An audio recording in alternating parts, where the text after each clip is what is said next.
Imagine a species of horse thought extinct in the wild for decades, suddenly returning. And not just anywhere, but to the harshest desert in China. Scientists expected a struggle for survival, a slow adaptation. But what happened next exceeded their wildest hopes. The herd began acting strangely. Technology malfunctioned. Locals spoke of an ancient curse. They had released a herd of extinct horses into the Chinese desert. What happened next shocked biologists. It began with a bold experiment by a group of scientists and ecologists, one that until recently would have seemed insane. They released Przewalski's horses, a species long thought extinct in the wild, into the Xinjiang desert. No drones tracking every step, no tranquilizer rifles at the ready, no constant surveillance, just desert, wind, and 21 stallions born in captivity. Just hours after their release, all their GPS signals vanished, leaving scientists completely in the dark. 3 days passed in tense silence before they were located again. A small turboprop plane picked up a weak GPS signal about 60 kilometers southeast of the release point. The horses had clustered near a dry riverbed. But the real shock wasn't their location, it was what they had found. On their own, they had discovered a spring no one knew existed. It wasn't even on the maps of veteran rangers. Hidden in one of Asia's driest and most unforgiving zones, the spring seemed like a secret of the earth itself. At that moment, scientists understood the desert no longer belonged to them. It belonged to the horses. Their survival didn't just impress, it stunned. Within weeks, they began behaving as though they'd lived in the wild for centuries. Young stallions split off into bachelor groups, a behavior typical of wild herds. And just 9 weeks after release, the moment everyone had anticipated finally came. The first challenge to the herd's leader. 2 males faced off, ears pinned, nostrils flaring, hooves stomping. But instead of a brutal fight, it ended with ritual squeals and a show of strength, no injuries. This wasn't just instinct. This was the return of social order. The initial release was only the beginning. In 2004, 10 more horses were added. In 2008, 1 more. And in May 2024, another group of 18 was released in the Deer Nature Reserve. This brought the total number of reintroduced horses in Xinjiang to 146. But numbers weren't the story. They didn't just survive, they thrived. Even in winter, when temperatures dropped to negative 30 degrees Celsius, their body condition score, measuring fat and muscle, stayed at 3.5 out of 5. That's better than most domestic horses. Their range expanded from 120 kilometers to 660 kilometers by 2007. They didn't wander aimlessly. They followed patches of greenery triggered by rare rains, returning to key water sources in midsummer. But no success story is without pain. 2 mares died after swallowing plastic bags blown in from camel camps. A tragic reminder. Even the best intentions can't shield nature from human waste. The reserve quickly banned single-use packaging across its territory. But one loss cut deeper. A stallion broke his leg falling into a jerboa burrow. The rangers faced a brutal choice: intervene and save the horse, breaking the principles of wild reintroduction, or let nature take its course. They chose the latter. The stallion limped for a while before disappearing from satellite tracking. His fate remains unknown. But this wasn't failure. It was the price of true freedom. Reintroduction is always a risk. That's the essence of returning to the wild. 3 years after the first release, the herd had adapted, expanded its territory, and started to displace native herbivores. But then something unexpected happened. 15 horses disappeared. Their GPS trackers went silent. It was as if an entire group had vanished. At first, scientists blamed a technical error. Then, poachers. But the truth was far worse. After long searches with helicopters and drones, one GPS signal was detected near a cliff. Scattered rocks marked the slope below, where the broken remains of 2 horses were found. Everything pointed to a panic stampede and fall from height. But what had terrified them? Camera traps later revealed the culprit, a snow leopard, a predator unseen in the region for over 10 years. It had returned, following new prey. The release of one extinct species had lured back another. On one hand, this meant the ecosystem was healing. On the other, the rules had changed. The experiment zone was now a true battlefield of the wild. The horses began moving more cautiously, changing routes, avoiding open areas. Nighttime footage showed stallions forming defensive circles around the young and weak, a living shield. This behavior had never been seen in any zoo. These horses had become warriors. But the next blow didn't come from nature. It came from humans. A farmer whose sheep grazed near the reserve filed a complaint. He claimed the horses were displacing his livestock and trampling a stream. Talks began about reducing the project's territory. The scientific community protested. And then something incredible happened. Cameras captured a flock of sheep behaving oddly, blocked from their usual path by the horses. But instead of intimidating the sheep, the horses stood in a semicircle, then slowly backed away, letting them pass. It was as if wild and domestic had found common ground. The video went viral. People stopped seeing the project as a scientific experiment and started seeing it as a symbol of peace between nature and humanity. By that time, the horses had already begun breeding. The first foal born in the wilds of Xinjiang was named Hope. Her mother was the oldest mare in the herd, and no one expected she would be the first to bring new life into this world. Hope survived despite being attacked by a jackal 3 weeks after birth. She was saved by a young stallion who hadn't yet reached maturity but still fought off the predator and drove it away. The behavior of this stallion became a subject of study. He showed aggression, protection, and care, traits typical of leaders, but not of the young. They started calling him Shadow because he always appeared at the most unexpected moments when the herd was in danger. The project began to take on not only scientific, but also cultural significance. Local children drew pictures of Przewalski's horses, school excursions became regular, and local news aired reports about the herd's successes. Everything was moving toward the creation of a national park when a new, frightening turn occurred.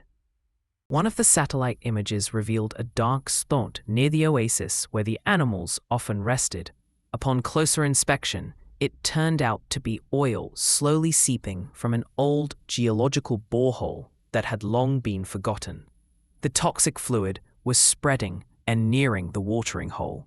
If the oil reached the spring, it would spell the end not only for the horses, but for the entire system they had helped restore. A quick decision had to be made, but the scientists had neither permission nor equipment. So they turned to local volunteers, who, surprisingly, were ready to do anything to save the animals. Ordinary people stood up to protect the herd, former skeptics, shepherds, drivers, even government officials. But while the people were still organizing, the horses made the first move. What they did stunned even the most seasoned ecologists. When the scientists returned to the oasis with the volunteers to assess the extent of the pollution and try to build temporary barriers, they couldn't believe their eyes. The entire herd stood in a line along the contaminated area, as if instinctively trying to prevent other animals from approaching the dangerous water. What's more, some horses began pawing at the dry bed of an old stream, scratching the ground with their hooves. At first, the scientists didn't understand what was happening. But when the volunteers started digging in the same places, they discovered an underground water source. It was as if the horses had sensed where salvation could be found. Their instinct proved more accurate than any modern technology. This new source was clean, and that's where the horses led their young. Hope, the firstborn in the wild, was now pregnant herself, and her behavior showed that the herd hadn't just adapted, it had evolved. Cameras recorded how the stallion's shadow remained at the polluted stream, holding off an aggressive group of jackals from approaching the spring, while the others moved away. It was a conscious sacrifice. His hooves were injured, his coat covered in oil, but he did not retreat. Volunteers managed to rescue him, but only after the herd had reached the new place did he allow people to come close. While ecologists were building purification systems, news broke that caused an uproar. It turned out that the oil leak had been caused by a private company that once drilled there and then abandoned the wells without sealing them. Moreover, documents indicated that the company had known about the risk but had hidden it. The story of the horses, the heroic stallion, and the poisoned oasis instantly became a national scandal. People took to the streets, demanding the company's shutdown and full cleanup of the territory. This was a turn no one expected. The project had transformed from a scientific endeavor into a political weapon.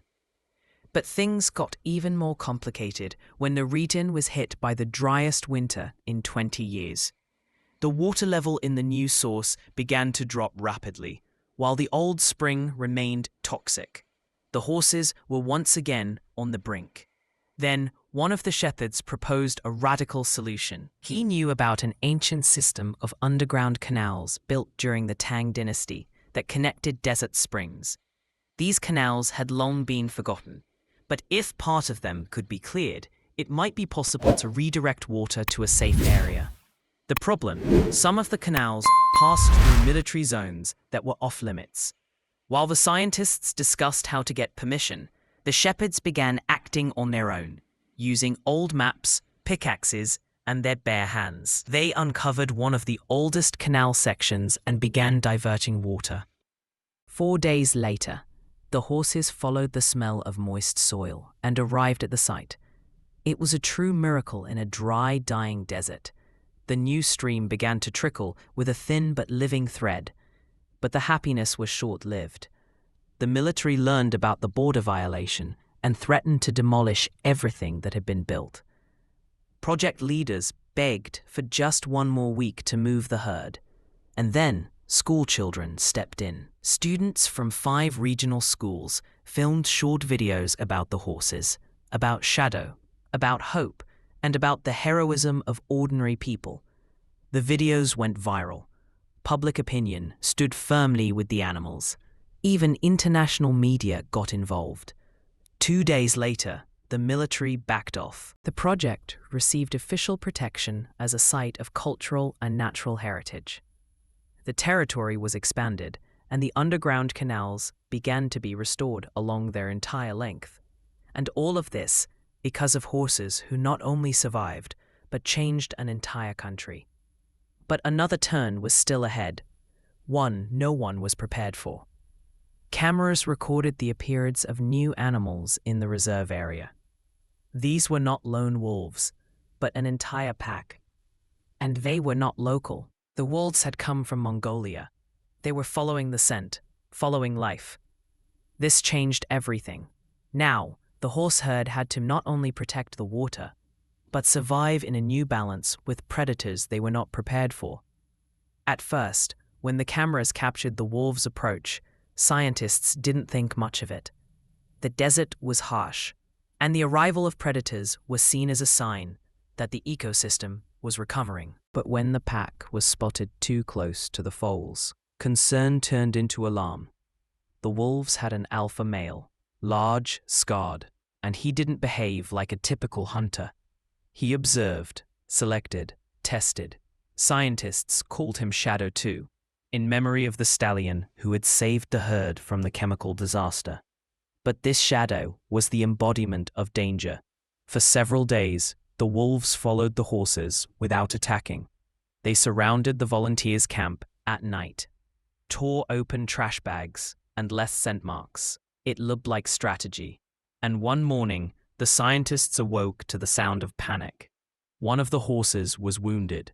A foal was missing. No one knew how the wolves had slipped through the barriers. The tracks led deep into a canyon toward the cliffs. But there, surprisingly, they were met by a man in worn military clothing, with a beard and an empty gaze. His name was Lee. He turned out to be a former ranger who had been presumed dead 10 years earlier during a sandstorm. All this time, he had lived alone in the mountains, hiding from the world. It was he who took in the wolves when they came from Mongolia, weak and exhausted. He taught them to fear humans, but also to survive. To him, they were family. Lee saw that the wolves had now found a new home and felt that his mission was complete.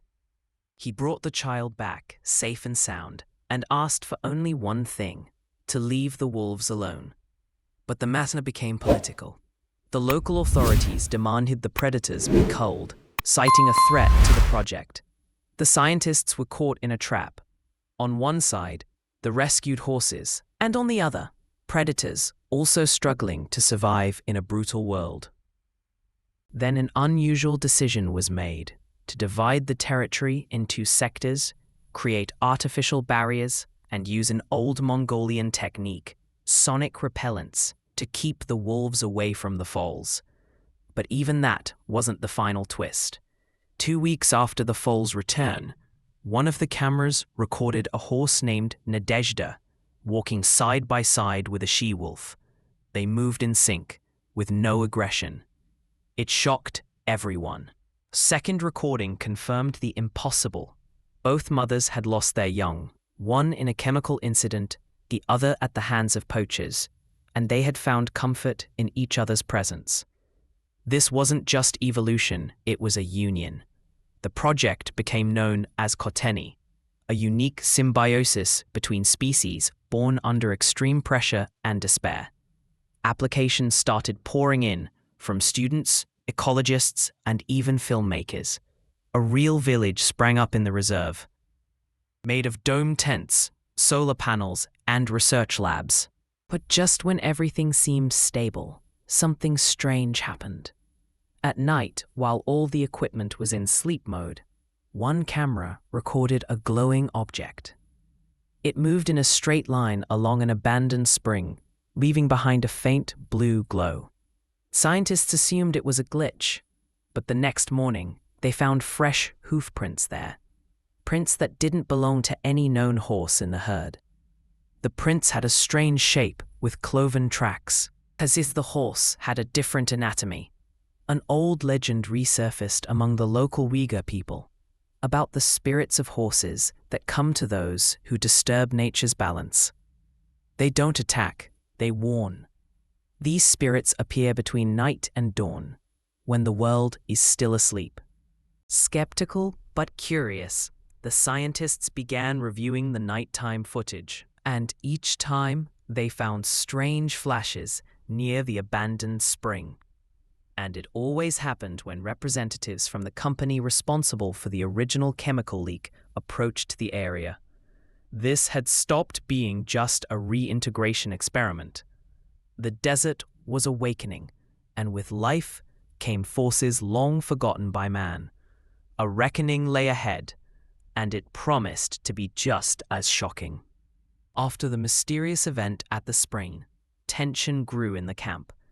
Some scientists, once firm believers in logic, began whispering about ancient lore. Too many coincidences. Then another foal disappeared, already mature and nearly ready to reproduce. The cameras recorded nothing but a sudden blackout and a spike in radiation levels. It felt less like a scientific expedition and more like the plot of a post-apocalyptic film. 2 days later, they found the foal 30 kilometers from the camp, near the very chemical facility where it all began. He was alive, but weakened, and strange markings had appeared on his body, spiral patterns as if burned into him by light. One student suggested these were burns from some form of energy. Experts from Beijing spoke of geomagnetic anomalies caused by ancient deposits of rare earth metals. But no one could explain why these phenomena had only now become active. As they dug deeper, something incredible surfaced. Classified documents from the old chemical plant mentioned a biological experiment in the 1970s. They had attempted to clone extinct animals using DNA fragments found in local fossils. The experiment failed, but it left behind a genetic shockwave, traces of mutations preserved in the soil and water. It was possible that these mutations had influenced current animal behavior, even triggering the strange interactions between the wolves and horses. But the most shocking revelation came when one of the plant's oldest workers, dying of cancer, confessed. Several experimental embryos had been released into the wild to see how nature would handle them. These creatures, he said, were neither exact copies of horses nor full mutants. They were living codes, designed to interact with ecosystems on a genetic level. He believed one such embryo had survived and became the founder of the line now called Przewalski's horses. The scientists were stunned. This meant the project was not just about reintroducing an extinct species, it was about restoring a genetically modified life form. The horses in the desert may not have been what people thought they were. Nadezhda's behavior, her bond with the she-wolf, and her draw to the spring, all of it could have been part of an unpredictable genetic program. Some called to shut the project down, isolate the animals, and run full DNA diagnostics. But then, the final event occurred, changing everything. At dawn, to the sound of the wind, horses and wolves gathered by the spring. They stood in complete silence. The scientists, watching via camera, were stunned. The animals stared at one point, in the sky. As the first rays of sunlight touched the earth, steam rose from the spring, and a strange glow filled the air. No one could explain what it was. The cameras recorded it, but the equipment failed immediately after the flash. When systems were restored, the animals were gone, as if nothing had happened. But in the following weeks, strange phenomena began. The sand around the spring grew denser and a new kind of grass appeared, previously thought extinct. Local nomads claimed that fires could no longer be lit in the area. The flame simply wouldn't catch. And the horses became more cautious, retreating deeper into the desert and avoiding humans. The final scientific report concluded with the words, "We did not just discover a new species, we face the consequences of long-buried mistakes hidden in sand and genes." These horses did not merely survive, they changed the desert itself, and perhaps they changed us. The project was officially closed, but a few solar-powered cameras remained, and on one of them, 6 months later, a silhouette was recorded. Not quite a horse, not quite a wolf, but something in between. It stood by the spring, looked toward the camp, and vanished. The story ended, but the deserts of China would never be the same again.